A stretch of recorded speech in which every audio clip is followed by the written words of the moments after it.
यण संधि। ये स्वर संधियों के प्रकारों में से एक है। स्वर संधि का मतलब है जहाँ स्वरों से स्वरों का मेल हो, मतलब जहाँ दोनों जगह स्वर प्राप्त हो। पूर्व पद के अंत में और उत्तर पद के प्रथम स्थिति पे हमें जहाँ स्वर मिले वहाँ का तुम्हें सूत्र याद हो जाएगा तो समझो उसके सभी नियम बन जाएंगे। ना तुम्हें को उसके नियम याद करने पड़ेंगे, ना कोई हट में कोई चीज सीखनी पड़ेगी। इसका सूत्र बोलो, इको यण जी। तो हमने आई और सूत्र पढ़े हैं 14 माहेश्वर सूत्र। उसमें एक आता है ई उ री लरी, ठीक है। एक के स्थान पे यह हो जाता है बाद में अच परे होने पर,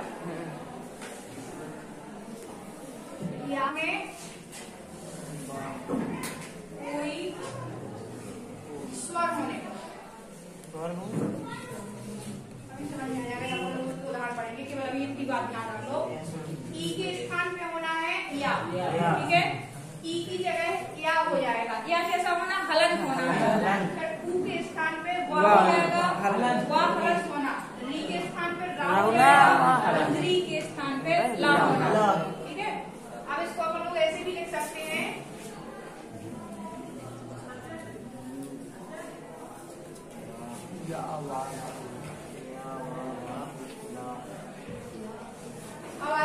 अगर कभी कोई उदाहरण दे दें तो पूछें निम्न उदाहरणों में से कौन सी संधि है, दीर्घ गौण यण अयादि प्रति। तो हम यण संधि की पहचान कैसे करेंगे? देखो, या ये इसकी मुख्य पहचान है, शब्द में ध्यान देना। या अथवा वा के पूर्व कोई आधा वर्ण आएगा। इसके हर एक उदाहरणों में जहाँ जहाँ यण संधि होगी तो इन उदाहरणों को देखना कि या है और बा है, उसके पूर्व आधा अक्षर है। जैसे देख, या है ना, या के पूर्व आधा अक्षर क्या है, आधा ता है। तो कौन सी संधि है ये? यण संधि। यण का मतलब है या की या और बा, इससे पहचान कर सकते हैं। या और बा के पूर्व यदि कोई आधा अक्षर आ जाए वहाँ यण संधि होगी। दूसरा उदाहरण है जैसे अत्याचार, देखो या है यण संधि। इसमें तुम्हारे क्या कहीं से भी तुम कोई उदाहरण देख लो जहाँ यण संधि होगी वहाँ या और बा से पूर्व आधा अक्षर जरूर। अब तुम लोगों को चैलेंज है कि ढूंढ के लाना, अगर ढूंढ पाओ कि ऐसा नियम जहाँ ना लगता हो वहाँ यण संधि हो, ठीक है। अब है जैसे स्वागतम,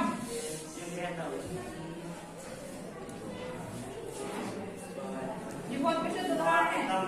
देखो ना, बाकी पूर्व क्या है, आधा सा है, तो ये नियम भी उसमें फिट हो गया और हम लोग उसकी पहचान कर सकते हैं। कभी कभी बोर्ड परीक्षा के ऑब्जेक्ट में कैसा रख देते हैं, ये संधि रख देंगे, तो फिर रख देंगे कि गुण संधि है कि वृद्धि संधि है कि यण संधि। यण संधि क्यों है? क्योंकि या और वा के पूर्व यदि कोई आधा अक्षर है तो समझो वा के पूर्व भी आधा अक्षर है, तो ये भी आपकी यण संधि है। आप लोग इनका संधि विग्रह करके समझते हैं।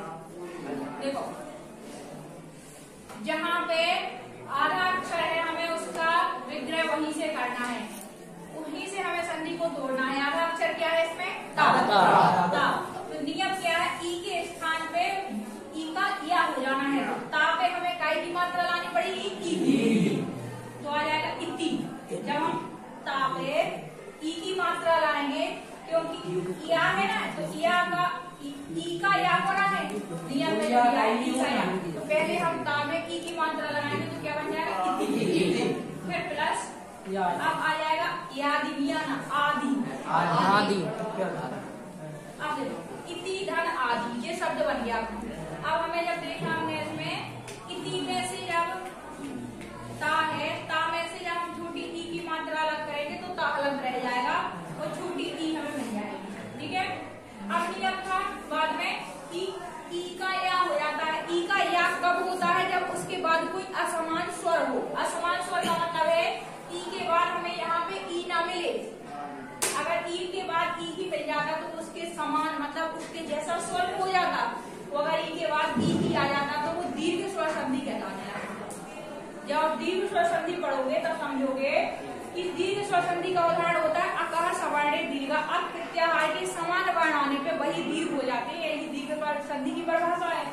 तो इस यण संधि का एक नियम है कि ई के बाद उस कोई भी यहाँ पे जो स्वर होगा, यहाँ पे जो स्वर मिलेगा उसके असमान स्वर हमें यहाँ मिलना चाहिए। कैसा मिलना चाहिए? असमान। असमान का मतलब तो जानते हो, देखो सेम उसी जैसा ना हो। जैसे ई है, ई के बाद ई ही ना हो, फिर चाहे आओ ऊ हो ए हो कुछ भी मिल जाए, लेकिन ई ही नहीं होना चाहिए। अगर ई हो गया तो के स्थान पे यह हो जाता है अच कहलाता है। अच होते हैं स्वर, हमने बताया था। अच मतलब होते हैं स्वर, हल मतलब होते हैं व्यंजन। तो एक प्रत्याहार के स्थान पर यण प्रत्याहार हो जाता है अच परे होने पर। परे कहलाता है बाद में, तो इस स्थान पे अगर अच है तो वो ई का या कर देगा, तो आ जाएगा ता। ऐसे जब बड़ी ई निकालेंगे तो हो जाएगा ता हलंत, और बड़ी ई और यहाँ पे बड़ा क्या आ जाएगा? बड़ा आ। फिर बचेगा दी बचा, तो यहाँ दी है। ठीक है, अब जब इसको देखते हैं ई के स्थान पे क्या होना? या। इस ई की जगह या हो जाएगा। ठीक है, अब देखो ई की स्वर निकाला ता से ई, तो ई की जगह पे हुआ है व्यंजन। तो जब व्यंजन के बाद व्यंजन ही आता है तो वो व्यंजन अधूरा ही रह जाता है, क्योंकि उसे स्वर मिलेगा तब वो पूरा होता। लेकिन यहाँ स्वर नहीं हुआ, यहाँ या हुआ। इसीलिए इस संधि के हर एक उदाहरणों में या और बा से पूर्व का अक्षर आधा ही रह जाता है, क्योंकि ये व्यंजन होते हैं। संधि तो स्वर रहेगी, लेकिन जब उसके बाद आते हैं तो व्यंजन में बदलते हैं। छोटा ऊ स्वर है लेकिन बदलेगा बा व्यंजन, री स्वर है लेकिन बदलेगा रा व्यंजन, ली स्वर है लेकिन ला में बदलेगा, ई या में बदलेगा। तो इसीलिए ता का जो ई था वो स्वर था, लेकिन ई का होना है या, और या एक व्यंजन है, इसलिए ता आधा ही रह जाएगा। अगर यहाँ पे फिर क्या है? गतम। गतम हो जाएगा। ठीक है, आगतम। ये बन गया सुआगतम, सु प्लस आगतम। सु में से जब शाम की ऊ की मात्रा निकालेंगे वो आधा सा हलंत सा हो गया। फिर इस देखो अभी क्या था कि इसके बाद हमें असमान स्वर मिले। असमान स्वर है ऊ के बाद ऊ ही ना आए, क्या मिला हमें? आ आए। असमान डिफरेंट है इससे। अब हो जाएगा ऊ के स्थान में होना क्या है? ऊ का वा होना है। वा कैसा होना है? हलंत होना है। तो जब इस आधा सा होगा वो हलंत है, वो हमें यहाँ कोई स्वर तो मिला नहीं है, तो आधे सा का आधा सा ही रहेगा। वो आधे सा को, हलंत सा को हम जब एक साथ ले लेंगे तो ऐसे लिखते। ठीक है, अब सा हो गया। अब आधा बा, ये हलंत आधा बा मिल गया, प्लस आगतम। आगतम अब क्या हो जाएगा? बड़ी आ की मात्रा काय में मिल जाएगी? बा में। बा कैसा हो जाएगा? बड़ा बन जाएगा। शब्द कैसा हो जाएगा अपना? स्वागतम। यहाँ पे आगे बात समझ में? स्वागतम। देखो स्वागतम यह संधि का उदाहरण है। क्यों है? क्योंकि आधा अक्षर है। अब जिसके पूर्व आधा अक्षर होता है उसी में हमें वो नियम लगाना है जो बा में होता है। बा किसकी जगह होता है? ई का या ऊ का। ऊ का होता है बा, तो हमें सामने ऊ की मात्रा लाना है, तो सू लिख दिया। अब इसमें बा में जो स्वर मिला है वो हमें अलग करके लिख देना है। तो बा का स्वर क्या है? बड़ा आ है। तो बड़ा आ से हमें चालू कर देना, आगतम शब्द बन जाना। जैसे हम लोगों ने यहाँ क्या किया था? या के पूर्व ता था, ता ई के स्थान पे या होता है। या अंदर क्या था? ई है, तो ई या है तो या का मतलब है ई होना चाहिए। ई होना है पहले अक्षर में, तो अति कर दिया था। फिर इसका स्वर अलग किया था। या में बड़े या का स्वर था तो आदि बन गया था। इसी प्रकार या में बड़े या का स्वर था तो जैसा आ वाचार वाचार बन गया था।